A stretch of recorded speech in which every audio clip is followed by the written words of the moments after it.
Yeah, excellent. Yeah. So, okay. All right, for those of you guys that are just starting to tune in, we're live from the South Rim of Grand Canyon National Park, and we have special guest Adam Gibson, who's going to be joining us today. We're just going to wait just for a few more minutes, or seconds, sorry, for some more folks to get connected. And Lynn, you did it great. So for those of you guys that have been joining, you know one of my favorite parts is to see where you guys are watching from. So if you want to comment with your hometown, we can all stay connected to Grand Canyon virtually together. So Lynn from Louisville, Kentucky, thank you. And Donna, oh, it looks great. Thank you for the comment. We are going to be practicing social distancing, so Adam does not have his mask on. Right now I'm a little bit closer, so I do have mine on. I'm just going to give it just another little bit here. So we're just over, we're looking over towards Kolb Studio right now in Bright Angel Trail. And if you look down, you can see some folks hiking on the trail down there. I have Louise from Massachusetts, and I think I saw someone from Austria, and Sandra from Sellersburg, Indiana. Thank you guys all for joining us today. Kathy from St. Louis, Jack from Chicago. Oh, I always have a soft spot for Chicago. And Rick from Marietta, Georgia. Thank you guys. So my name is Alyssa O'Haven, and I'm the Marketing and Public Relations Manager for Grand Canyon Conservancy. And we are kicking off our weekend of trailblazing with a very special guest, Adam Gibson. Trail maintenance at Grand Canyon National Park is a huge part of what the work the GCC does. So we are really thrilled to have him and to be able to tell you guys a little bit more about what that means. So without further ado, we're going to introduce Adam. Let me flip the camera around. All right. Hey, folks. Nice to talk to everybody out there. Thank you for joining us today, Adam. So if I can have someone just give us a thumbs up in the comments that you can hear both Adam and I okay. Audio, you guys always know, is our little bit of finagler. Hi, Trish. It's great to see you. Thank you for joining us. And Robbie Lou from Indiana, and Kimmy from North Carolina, and Tomas from the Czech Republic. Wow, you guys are all across the place. So I'm so glad you guys could join us. And Lynn's from Poland, and Elaine from Maine. You guys are just fantastic. Thank you for spending your Friday afternoon with us. So Ron, awesome. I'm glad that you can hear us loud and clear. So Adam, do you mind sharing, what is your role here at Grand Canyon National Park? Sure. So my role here is the Trails Program Supervisor, and I'm overseeing all the trail maintenance operations and rehabilitation projects within the corridor, the rim, as well as in the wilderness trails.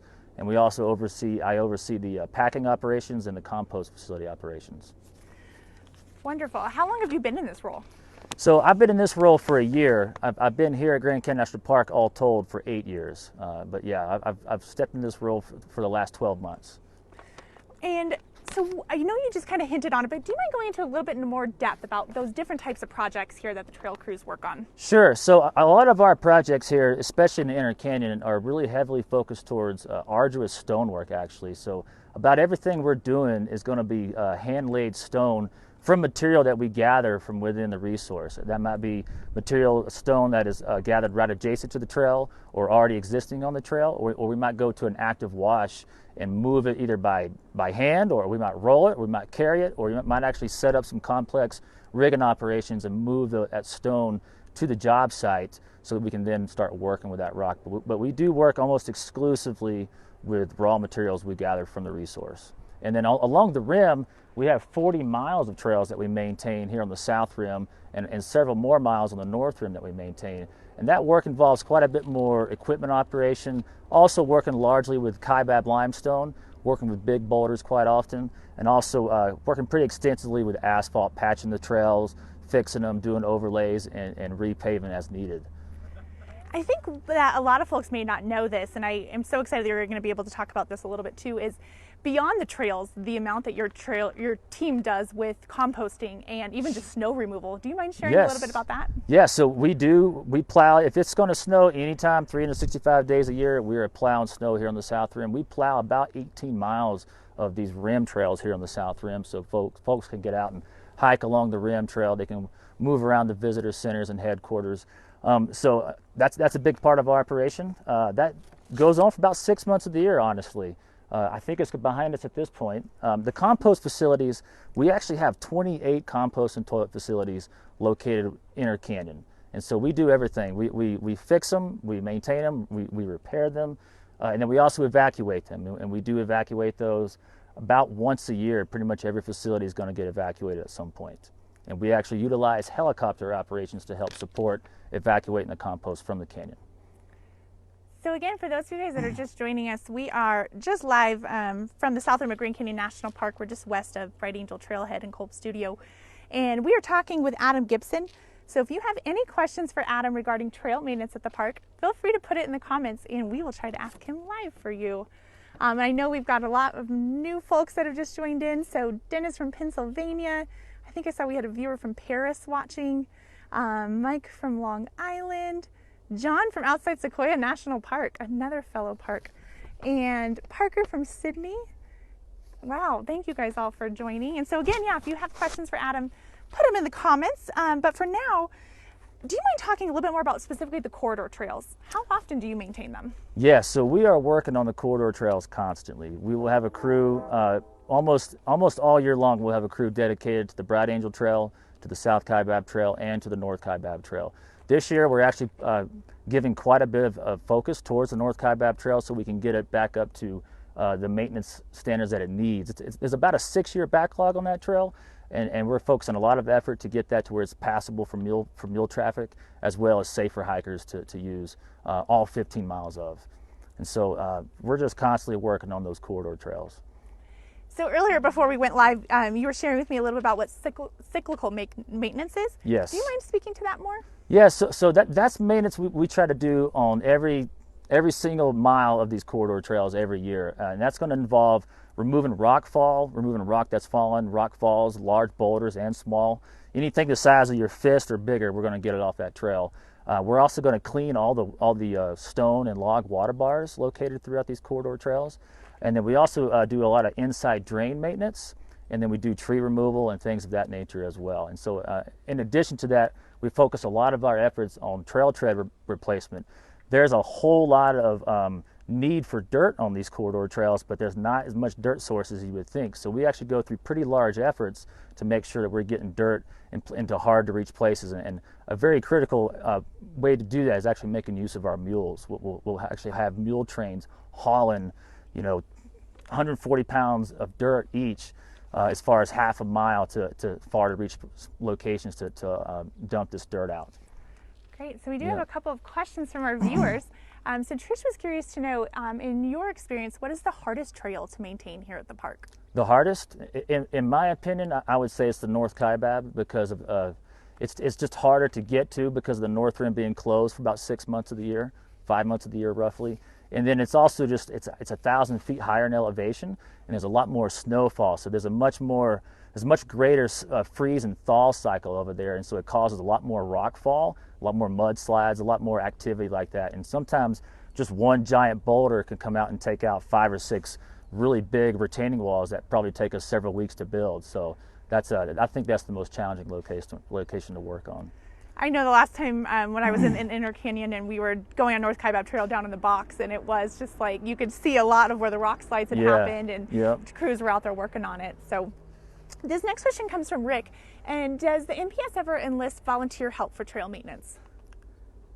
We absolutely do. We work pretty closely with partner groups, with Arizona Conservation Corps, also known as AZCC, as well as American Conservation Experience. Those are 2 local conservation corps we work extensively with, and they do through AmeriCorps grants and various other grants. They employ young adults and people in college and fresh out of college, and they come out here and get a good experience and learn what it is to work on a professional trail crew. And we do accept volunteers that are really interested. And so we have a person right now that volunteers with us on the compost program because he loves to hike. So he's actually been very handy in that respect. So yeah, we do use quite a bit of volunteers. Great question, Rick. So this next one comes from E. James, and so they had not been to the canyon in some years, And there was some maintenance done on Grandview a while back. Is that maintenance done? I know that was a project too that GCC helped to fund some of that maintenance over there. Yeah, I believe that initial attack of maintenance there has been completed. There is more need, and we have projects in the pipeline coming down about 2 or 3 years out, and we do have every intent to get out there and give it the attention it really needs. So another question, and I mean, it's just a fun one. If there was ever an opportunity to create a new trail at the park, is that something that you guys would be involved with, or if you know of what that would entail? Sure. You know, there are possibilities of that happening. It would be likely to occur here on the South Rim if it happened anywhere. And if that did happen, we would be very involved in that process. A lot of it would be going through the compliance process and making sure we're in line with the NEPA and the National Historic Preservation Act and National Environmental Protection Act. So we got to go that course first. It would be very much a park cooperative effort. I would be directly involved in that if we ever did. So next question for you, what are the types of tools and resources that you guys need to maintain the trails? It's not like you could just pull a tractor in there. No, we certainly can't. So we don't use any kind of heavy or medium heavy equipment that's mechanized like that. We do use gas-powered tools such as gas-powered jackhammers that weigh about 80 pounds. We do make use of generators and electric rock hammer drills. I would say the bulk of our work, though, is still done with hand tools, with a good old-fashioned pickmatic and a shovel, a back, and some strong shoulders, of course, and a hammer and a chisel. I would say hammers and chisels still account for the most shaping and the most of methods of construction in the canyon, and that's what they used historically as well. So we are still in line with those historic methods because they are just the most practical. Yeah, they work for a good reason. So I know you touched on this a little bit, but I know mules are a real big part of the work that you guys do. Do you mind sharing with our viewers how many mules do you employ? They're just as much an employee as anyone else, and how they help you. Yeah, so we have 30 mules in our NPS packing operation. Along with that, we have 5 very talented packers. And so those mules and those packers are just critical to what we do. They pack in everything for supporting the trail crew, whether that be food or gear or tools or supplies. And then the other really core piece they do is they pack for all inter-canyon operations. So if you're a law enforcement ranger, if you're an interp ranger, or a search and rescue ranger, we're packing in your food and gear and supplies that you need every week, and we pack them out as well. And so we're pretty involved in that. They're also really important for our compost operation to support that and resupply all the materials and the things we need down there, cleaning supplies, toilet paper, that kind of thing. And they're very critical for getting dirt to hard to reach locations along these corridors. They're actually our best tool for hauling. I mean, one train will haul almost a ton of dirt, almost 2,000 pounds in one trip, and they'll make 10 to 20 trips in a day. So they are very important to that maintenance as well.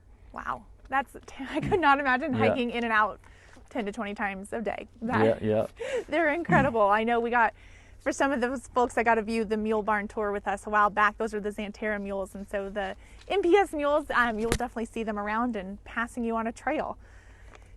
So you talked a little bit about having some teams hike in and do some work. How long do some of your teams spend in the canyon working on projects? Yeah, so typically if we're going to be spike camp down in the canyon or staying at an inter-canyon bunkhouse, we're going to be down there for 8 days. And then if it's an emergency, and let's say there was a washout or a significant rockfall, then we'll stay in there up to 16 days at a time, and then we'll hike out for about 6 days off. Typically is what we do. And then along the river corridor, when we are doing river missions, we typically will stay back in the backcountry for about 16 days at a time whenever we do carry out those river missions. So this question is from Michael here, and I can answer this one. So Michael was curious on what trail I can walk easily and which viewpoint would be the best for pictures. So I would really recommend the rim trail. So it's actually, you can see some people walking a little bit over there as the shuttle bus goes by, and it is paved in some parts, otherwise it's packed dirt. It is a great route for you to be able to get the escaping views of the canyon, but then not have to necessarily go down below the rim where it is a little bit more gravelly and rocky. So I'd highly recommend the rim trail, and then over at Mather Point, you get some beautiful panoramas of the canyon. Great place, and I'm biased. I think Yavapai Geology Museum for sunset. What would be your pick, Adam? You know, some of my favorite places to go is actually over at Powell Memorial on the West Rim. That's one of my favorite places to watch the sunset and just to watch the canyon. It's a beautiful place. Okay. So the crews that you do have working there, are they camping when they're staying in the canyon? Quite often they do camp. You know, we might set up a spike camp at a location like Tip-Off on the South Kaibab, and we might have that spike camp in place for 3 to 5 months, and sometimes as much as 6 months if need be. And so they'll go in and camp for 8 days at a time, and then they'll have 6 days off, typically. Well, great, and you're welcome, Michael, for your response. And if you guys have any other questions for Adam, let me know.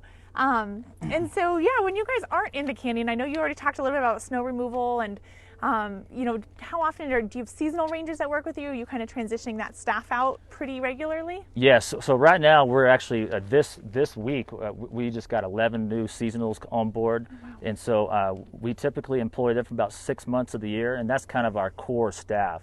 We do have permanent staff here, and we have permanent staff here largely because of the Trails Endowment. Trails Forever Endowment is very critical to what we do here.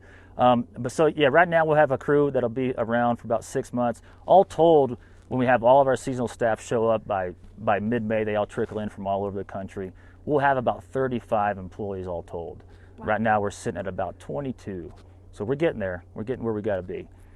How was it trying to do trail maintenance during the pandemic? Because I know you guys Yeah. didn't take a day off, so Yep. that's masking and hauling, and that's a lot. It's you know, it's pretty challenging enough as it is to work on these trails. With the pandemic, it just throws in all kinds of curveballs. So one thing we would do is we would post signs, construction signs, at the beginning and end locations of our projects. So just informing hikers to please move through the job site, to please wear a mask, and if they need to speak with us, to do so at a social distance and to wear a mask while they do so. And then most employees would, in the thick of the pandemic especially, they would wear the mask all day while they worked. And so it'd be 100 and some odd degrees down there, and they'd be out there wearing a mask, and they'd hike up the Grand Canyon wearing a mask. And I got to tell you, that's one of the hardest things to do, is to hike out of the Grand Canyon wearing a mask. But they did it. They're very determined. They have a lot of grit and a lot of will, and they stuck with it and they persevered. Thank you for sharing that. Anything else that you want to add that maybe we haven't touched on regarding trails here at the park? You know, I just want to talk about how important the Trails Forever Endowment is to our trails program. It really is a keystone to our operation. It supports our crew leader staff, and our crew leaders, they truly do. They are the most important positions within any trail operation. The whole operation really hinges on those individuals, and so it's very valuable to us that the Trails Forever Endowment and Grand Canyon Conservancy has really helped us in that regard, and has showed their appreciation through that endowment. It's been immensely helpful. Well, thank you for adding that, and thank you for all of you that are viewing with us today, and for who have supported GCC, because if you have supported the Trails Endowment or any of our trail programs, you have helped make all of this possible, all of these wonderful things that Adam talked about. So Diana's asking, you know, right now there is a mask mandate at the park. So Grand Canyon National Park is federal, and so we do follow the federal guidelines there and wear masks when we cannot maintain social distancing. And if I'm trying to pan down so you guys can see the trail down there, it's not very wide, so it's really hard to maintain 6 feet if you are really crowded on the trail and there's a lot of people around you. So even though we are outside, that's where it is recommended for them to wear masks, and just to keep the staff safe. You know, it's we have really important crews here, and we want to make sure that they stay healthy as well. But I'm going to try and see if you guys can see that first tunnel over there just across the way as well. And thank you, Sonia, for joining from Germany. And I saw someone else join in. But thank you guys for watching with us today. So we are going to be doing I'll flip it around. All weekend long, we're going to be bringing you guys views of Grand Canyon National Park for our Trailblazer weekend. So today just kicked it off with Adam. We'll be back live tomorrow at 10 a.m.